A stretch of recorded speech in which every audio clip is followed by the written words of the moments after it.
നമസ്കാരം, ചർച്ച അപ്ഡേറ്റ്സിലേക്ക് സ്വാഗതം. അമേരിക്കൻ പ്രസിഡന്റ് ഡൊണാൾഡ് ട്രംപുമായി പരസ്യമായ വാഗ്വാദങ്ങളിൽ ഏർപ്പെടാൻ തനിക്ക് താല്പര്യമില്ല എന്ന് ലിയോ 14 പാപ്പ. യുദ്ധത്തെയും സമാധാനത്തെയും കുറിച്ച് താൻ നടത്തിയ പരാമർശങ്ങൾ അമേരിക്കൻ പ്രസിഡന്റിനുള്ള മറുപടിയാണെന്ന തരത്തിലുള്ള റിപ്പോർട്ടുകളെ അദ്ദേഹം തള്ളി. തന്റെ ആഫ്രിക്കൻ പര്യടനത്തിന്റെ 3ാം ഘട്ടമായ ക്യാമറൂണിൽ നിന്ന് അങ്കോളയിലേക്ക് വിമാനയാത്രയ്ക്കിടെ മാധ്യമപ്രവർത്തകരോട് സംസാരിക്കുകയായിരുന്നു അദ്ദേഹം. പര്യടനത്തിന് തുടക്കത്തിൽ ട്രംപ് നടത്തിയ ചില പരാമർശങ്ങളുടെ പശ്ചാത്തലത്തിൽ തന്റെ വാക്കുകളെ രാഷ്ട്രീയമായ ഒരു പ്രതികരണമായി ചിത്രീകരിക്കാനാണ് പലരും ശ്രമിച്ചത്. ഇത് യഥാർത്ഥ സന്ദേശത്തെ വളച്ചൊടിക്കുന്നതിന് തുല്യമാണെന്ന് അദ്ദേഹം കൂട്ടിച്ചേർത്തു. തീവ്രവാദവും ആക്രമണങ്ങളും മൂലം വേദനിക്കുന്ന നൈജീരിയൻ ജനതയുടെ മാനസികാരോഗ്യം വീണ്ടെടുക്കുന്നതിനായി സൈക്കോ സ്പിരിച്വൽ കെയർ സെന്റർ വരുന്നു. നൈജീരിയയിലെ അംബുജയിൽ നിന്നുള്ള ഫാദർ ജോർജാണ് ഈ പദ്ധതിക്ക് പിന്നിൽ. ആഫ്രിക്കയിലെ തന്നെ ഏറ്റവും വലിയ ട്രോമ ഹീലിംഗ് പരിശീലന കേന്ദ്രമായാണ് ഇത് വിഭാവനം ചെയ്തിരിക്കുന്നത്. നൈജീരിയയിൽ വർദ്ധിച്ചു വരുന്ന ജിഹാദി ഗ്രൂപ്പുകളുടെ അക്രമങ്ങൾ, തട്ടിക്കൊണ്ടുപോകലുകൾ, ക്രിമിനൽ സംഘങ്ങളുടെ അതിക്രമങ്ങൾ എന്നിവ ജനങ്ങൾക്കിടയിൽ കടുത്ത ഭീതിയും വിഷാദവും ഉത്കണ്ഠയും പരത്തിയിരിക്കുകയാണെന്ന് ഫാദർ ജോർജ് ACN നൽകിയ അഭിമുഖത്തിൽ പറഞ്ഞു. മുൻപ് പാതി വഴിയിൽ നിർത്തിപ്പോയ ഒരു ഹോട്ടൽ സമുച്ചയം പുനർനിർമ്മിച്ചാണ് ഈ കേന്ദ്രം ഒരുക്കുന്നത്.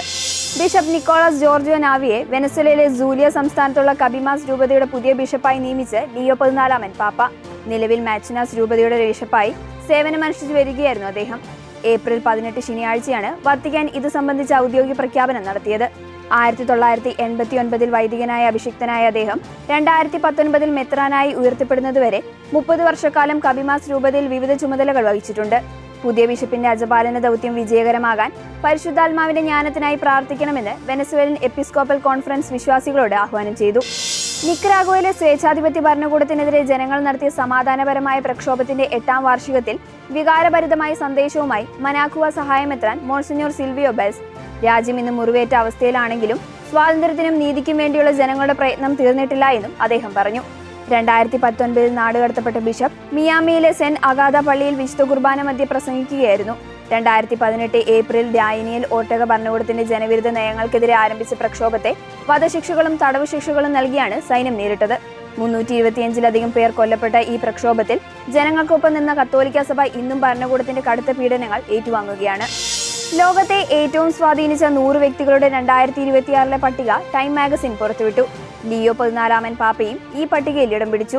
നേതാക്കൾ, നവീന ആശയങ്ങൾ കൊണ്ടുവരുന്നവർ, ഐക്കണുകൾ, കലാകാരന്മാർ എന്നീ വിഭാഗങ്ങളിലായാണ് ടൈം ഈ പട്ടിക തയ്യാറാക്കിയത്. പ്രശസ്ത ചലച്ചിത്ര സംവിധായകൻ മാർട്ടിൻ സോറസ് ആണ് ലിയോ 14 പാപ്പയെക്കുറിച്ച് ടൈം മാഗസിനിൽ കുറിപ്പെഴുതിയത്.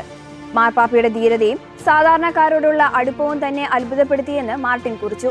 സഭ എന്നത് കെട്ടിടങ്ങളോ ചിഹ്നങ്ങളോ അല്ല, മറിച്ച് യേശുവിന്റെ യഥാർത്ഥ പഠനങ്ങളാണെന്ന ഫ്രാൻസിസ് പാപ്പയുടെ നിലപാട് ലിയോ 14 പാപ്പയും പങ്കിടുന്നുവെന്നും അദ്ദേഹം എഴുതി. ഇതോടെ ചർച്ച അപ്ഡേറ്റ്സ് പൂർണ്ണമാകുന്നു. നന്ദി.